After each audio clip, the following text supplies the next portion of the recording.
I need to call Prince Charming because this was a sleepy ship. It was very...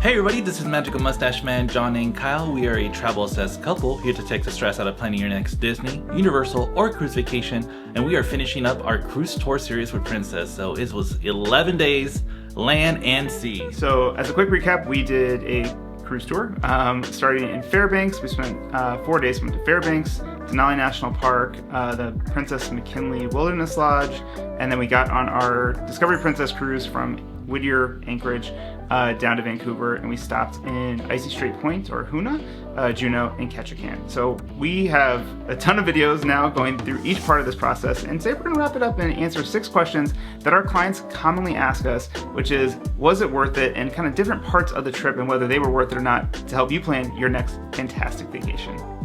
Alright, so let's start with our first question, which was the land portion worth it? And I have to say, yes.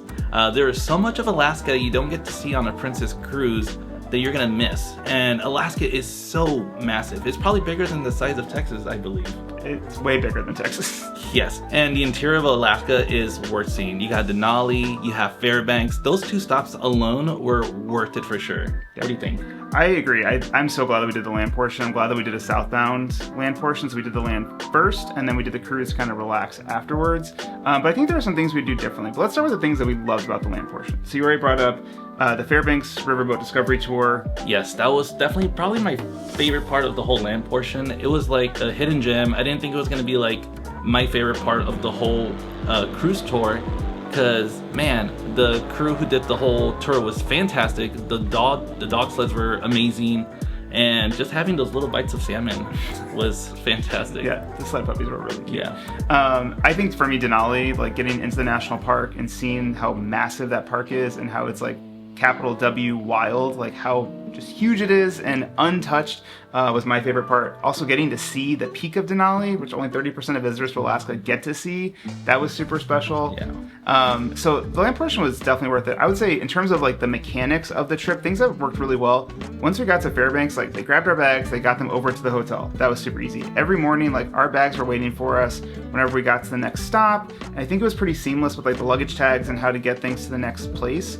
My mom was traveling with us, and even though we had 2 separate cabins, our rooms were always right next to each other at each lodge. So I think that's nice if you have a bigger group that maybe have multiple rooms, know that your group is going to be kept together and that you're not going to be like on different sides of the property during the land portion. Alright, so another thing that was great about the land portion was getting your medallion on the train. That was kind of like life-changing, because you're not going onto the ship trying to get your medallion and going through all that craziness. They're gonna hand it to you if you're on the cruise tour, which is fantastic, and just making getting on the ship easy. Yeah, and you can order your medallion to be sent to your house ahead of time for any Princess cruise. We didn't do it because we didn't want to pay the extra $20. We're like, well, we'll just see what it's like when we get to the cruise port. We didn't even know that we were going to get the medallion on the train, so that made it like even better that they were able to like check us in, check our passports, everything. So we just got through security and got right on the ship, which was super convenient.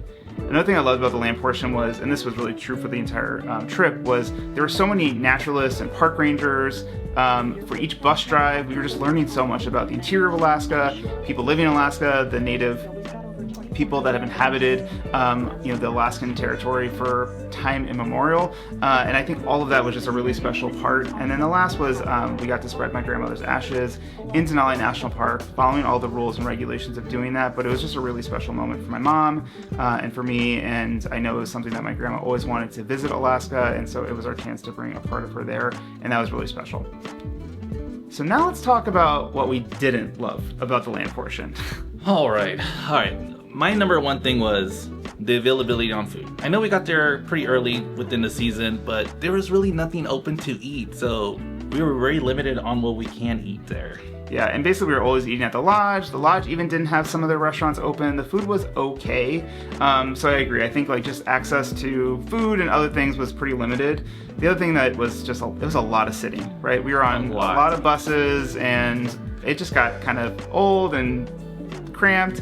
And so I think next time, like if we were to do it again, I would love to visit the same places, but maybe like rent a car and do it on our own time and be able to kind of stop and see things, because it just was a lot of city. It was convenient to have everything, you know, wrapped up for you, but I think it was. But just know though, if you're gonna do Denali on the car, there's only so far you can get on the vehicle, because only the bus tours can get further within. Yeah, but you can always book an excursion from, like, you just book an excursion from the Princess Lodge if you want to go further into Denali. But I think just getting from place to place, it definitely probably would have been a little easier. Yeah, for sure. The train was, like, I think a little bit hit or miss for us. Like, honestly, from Talkeetna down to Anchorage, it wasn't that pretty. Like, it was a lot of, like, forest and, like, not even really pretty views. I was kind of surprised. Also, it was very tight. So it's like these 4 top tables. And so there were 3 of us. We had one other person sitting with us, which luckily he was super cool and his family was right next to us, and we ended up hanging out with them almost the entire trip. But if you're a couple and you're traveling on a train, you gotta get put with random people, so just and like facing each other. Yeah. So that part was, you know, just be ready to socialize. Yeah. But once we got down to Anchorage, and from Anchorage, you know, to Whittier, that last like 2.5 hours it was gorgeous. By the coast, it was absolutely stunning, and you know, the views were amazing. Changing your bags and getting them like out in the morning every morning, that was pretty exhausting as well. I think another reason to maybe consider renting a car and be a little bit on our own schedule. It all worked well, but it just was a lot, and like having to kind of determine what you need to pack to be able to get ready in the morning versus what you need to have out, you know, in the morning. It just was a little bit I agree. All right, so the overall verdict for the land portion on the Princess Cruise Tour is worth it. It is worth it for your first time. Learn the land, learn the lay of the land, and then once you do that, you could definitely go on your own, because definitely accessible. I definitely would do it again, and I think maybe do it a little bit differently. I think it's probably the first time. It's good to have it super organized, and I definitely would want to spend more time in Denali National Park. I would could probably spend a few days there and really go on some excursions deep into the like backpacking off-grid wilderness of it. All right, question number 2. Was it worth upgrading to a junior suite instead of a balcony or maybe an ocean view or even interior room? And the short answer is absolutely yes. It was so nice to have the extra space, and definitely having a balcony in Alaska. I mean, there were so many days that we just had the door open and we're just like looking out at the beautiful landscape, especially in the interior passage.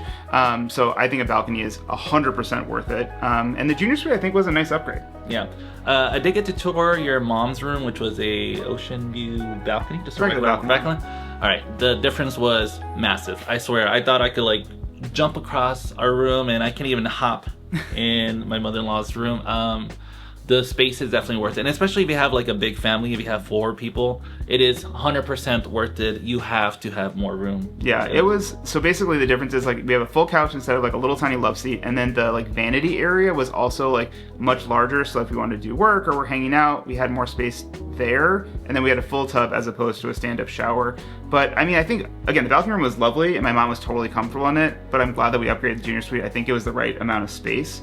Now, in general, about princess rooms. All right. Well, before we get there, before we get to that part, I do want to say that second TV in the suite is definitely worth it if you have children that you don't have to watch the same thing, you know. Yeah. But I know where you're getting to. The motion activated lights in the rooms. I wish I knew how to stop these lights, because they were so annoying. Yeah. It was just like brightness on the ground, and then if you're trying to go into the restroom, there's another light that with the motion sensor, so you're just like waking up your spouse or your partner every night. It was really annoying. Yeah. Like basically for the one that was on my side on the under the nightstand, I put a jacket around it so that it like wouldn't get activated, or I couldn't see it if it got activated. And then for the one by the bathroom, it took us until literally the last night before we realized we could use our magnetic hooks to put a sock over the thing to like block it so that it couldn't see it. But it was annoying. I have no idea why. I mean, I get maybe from a safety reason, but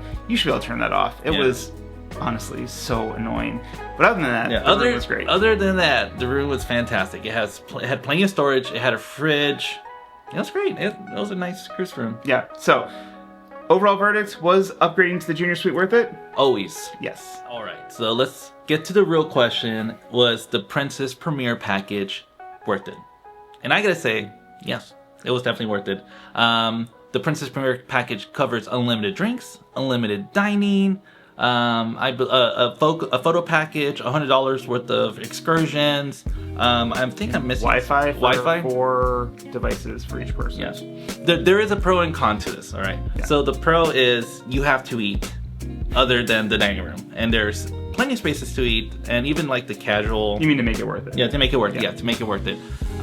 The drinks, yes. I loved at the end of the cruise not seeing anything on the bill, because I was just having specialty drinks left and right. This was really, for me, it was the best. It was the first time we ever did a drink package or any kind of like dining package.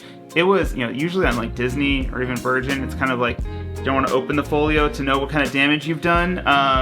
But here, like our folio at the end of this trip was $30. Now, we prepaid, but this all-inclusive feel, not having to think about it, made it so nice. There were definitely times where we got a drink and we're like, I don't really like that. So we put it down and like got a different drink. Like there was like no harm, no foul. You definitely need to drink alcohol, I think, to make it worth it. You need to eat at some of the specialty dining to make it worth it. The Wi-Fi was terrible on the ship. We'll get to that, but at least we didn't pay additional for the Wi-Fi for it to be terrible, so I think that helped. And I think one of the surprises was the photo package. We had so much fun. Oh my gosh, the photo package was so much fun. You didn't have to, you know, we never do the photos. We're like on a cruise. We're gonna put some of our favorite photos from this. They're a little ridiculous, but I had such a great time with the photo package. We got digital downloads for everything, and then we got 3 printed ones each, so that was definitely really fun. Yeah. So I definitely think the plus, it was worth it. Now, would you say, what were the cons? I did want to say that even with the Princess Premier package, there were some upcharges on some of the items on specialty dining. So yes, you went to Crown Grill. Yes, you got the steak, but the tomahawk steak looked even better than the specialty steak. But that's gonna cost you an additional $40. So there's still like additional pricing on top of your package, which kind of like turned me off to the package. But overall, it was pretty solid. I was a little annoyed about that part, especially because all the like, you know, the Princess promotes like all this like Alaskan specific dining, and then every single Alaskan specific dining option in the main dining room or at the specialty dining was an upcharge, even if you had a package. I thought that was kind of annoying, but you know, whatever. We had great meals. Honestly, casual dining wins out for us on the ship. Sushi. Sushi, pizza, yeah, sushi and pizza. If I could just alternate back and forth, I would do it. O'Malley's was so good. Favorite wings of all cruise ship. Yeah. So the plus package I think is also a good deal. It's like up to $15 worth of value of drinks and like 15 drinks or something a day, plus some casual dining. That might be a better option too, as opposed to Premier. But I'm glad we did it. I definitely think like doing it for like Royal, I would do a drink package moving forward. Like Royal felt very nickel and dimey, and I think if we went in with more of an all-inclusive deal, I think we would have had a better time having just like known what the price was up front. So overall verdict on, was the Premier package worth it? Yes, I think it was worth it. I think so too. All right, next question. Was Princess Cruise Line worth it to go on this trip? And I will say not for us, but definitely for the right client. But let's talk about what we loved about Princess. I want to say Glacier Bay. Was it Glacier Bay? Mm-hmm. Glacier Bay Axis. That was an incredible view. 6 glaciers, I believe, that we saw up close. Only 14 ships a week get to see that, which was amazing. And only Princess in Holland does this, which was incredible. So you wouldn't do this in another cruise line, which I think was special. Yeah, you'll see glaciers, like you'll go to like Hubbard Glacier or some other glaciers, but particularly going into Glacier Bay National Park was definitely a highlight of the trip. Having the park rangers on board to narrate for like 4 hours as we're like cruising through Glacier Bay and seeing these glaciers and learning about the history of the land, like it was super, super special. And I think also having like the naturalists on board and all of that was, I think, just a real highlight of Princess. And Princess has been the leading cruise line in Alaska for years.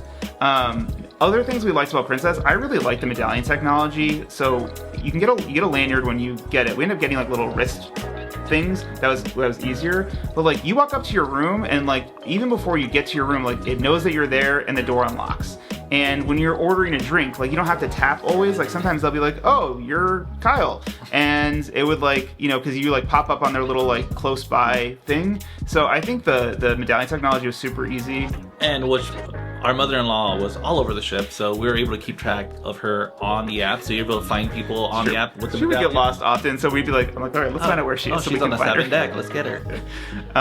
Also, like ordering room service or like order Ocean Now service, like to the hot tub, getting some pizza and beers delivered to the hot tub. That was crazy. I didn't think it was gonna work. I was literally on a tub enjoying the glaciers outside, and I was like, I really wish I could get a drink, but I'm so But also cold. don't want to get out of this hot, warm water. On the app, they will find you. They'll know which hot tub you're at, and they'll bring you pizza slices and drinks, which is like, wow, this is like butler service. Yeah, it was great. So on the topic of hot tubs, there were 9 hot tubs on the Discovery Princess. That was clutch because people were definitely enjoying the hot tubs when it was not raining. And you know, in the cold weather and being able to be outside, it was just like the perfect way to spend it. That was beautiful. Yeah. Also, in terms of entertainment, the bands were fantastic. The bands that played in the Piazza every night, they were absolutely amazing. Great energy, just like super, super great. Yeah. So, those are the things we loved about Princess. Now, let's talk about the things we didn't love about Princess. Okay. I need to call Prince Charming because this was a sleepy ship.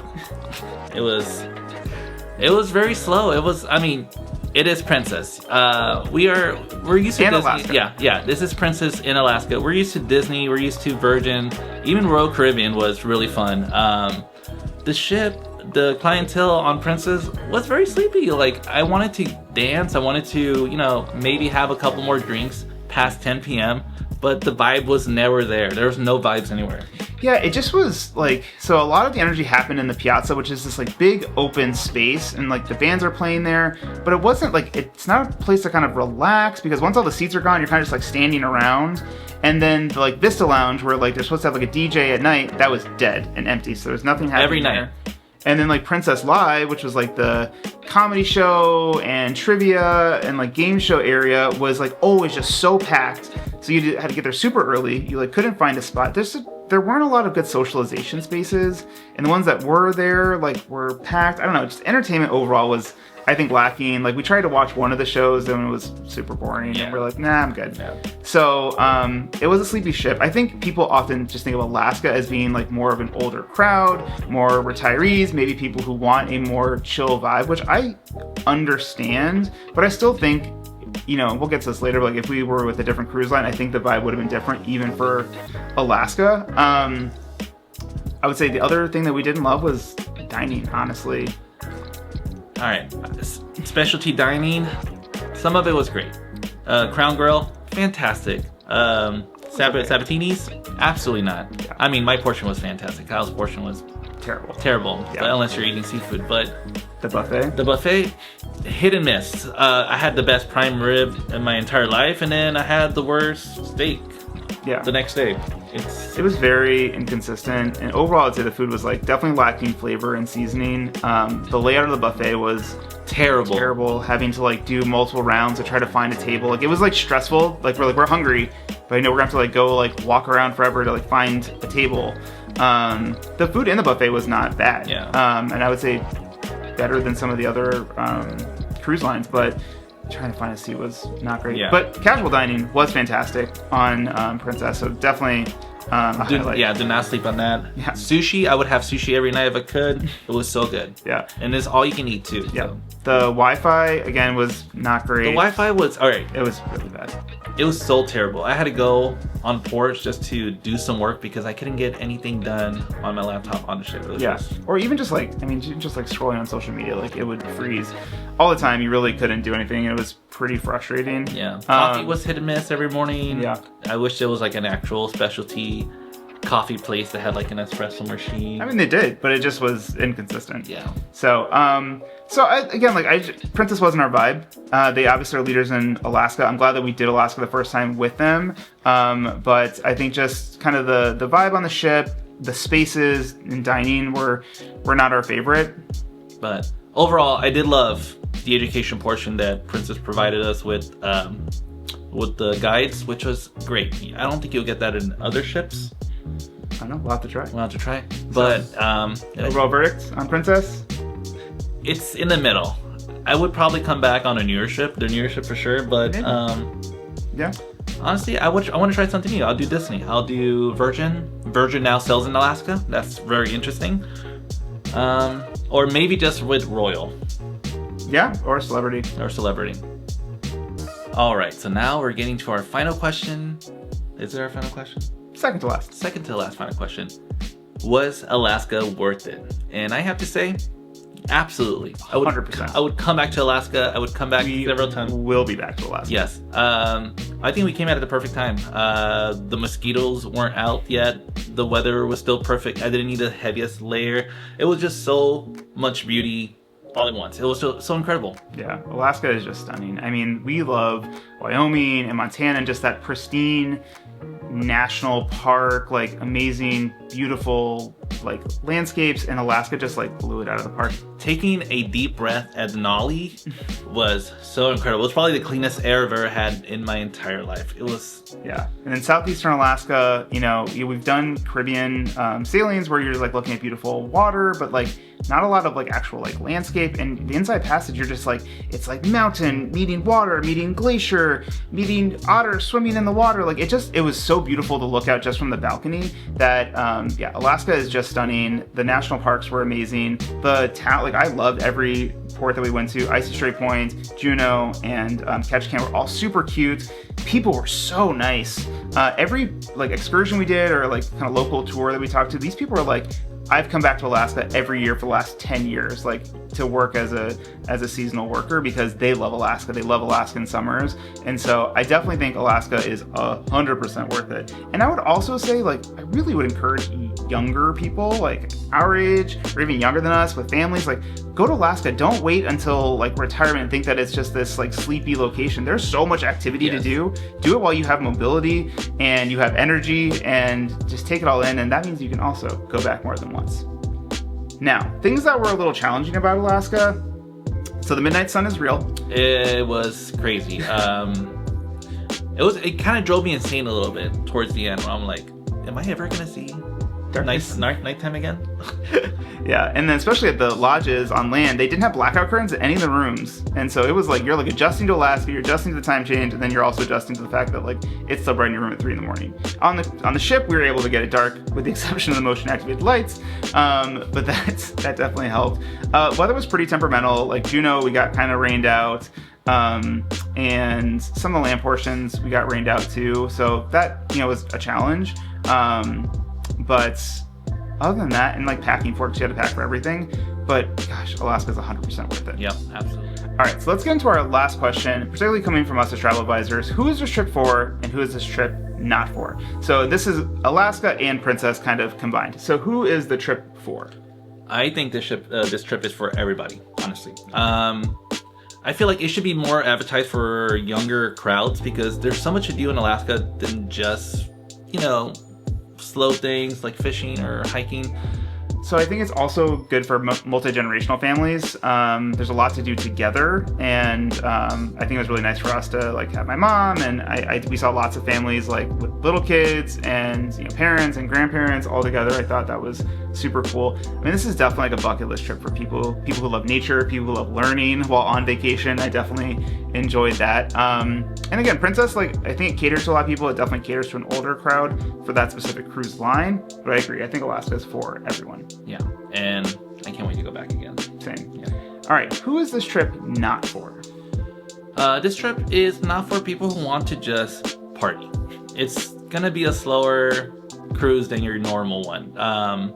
You're not gonna have people on the deck drinking and partying and being in the pool and hanging out in the funnel vision. No, this is for people who are gonna be inside, cozy, drinking chicken stock and enjoying glaciers. I forgot, they do serve like hot chicken broth and like hot chocolate on the... I am addicted to the chicken broth. It was pretty good.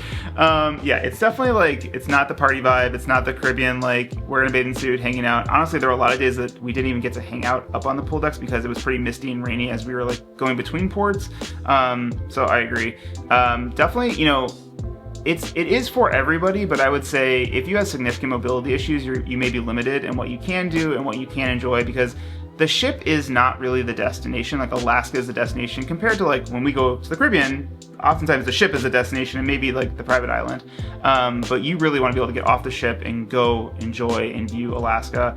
If you're doing a land portion and a cruise tour, definitely be okay sitting. So if you're not okay sitting and, kind of being at the pace of everybody else, you may have trouble with it. But also the seats on the buses were comfortable. Yeah, they were nice buses for sure. Yeah. But it was still a lot of sitting. A lot of sitting.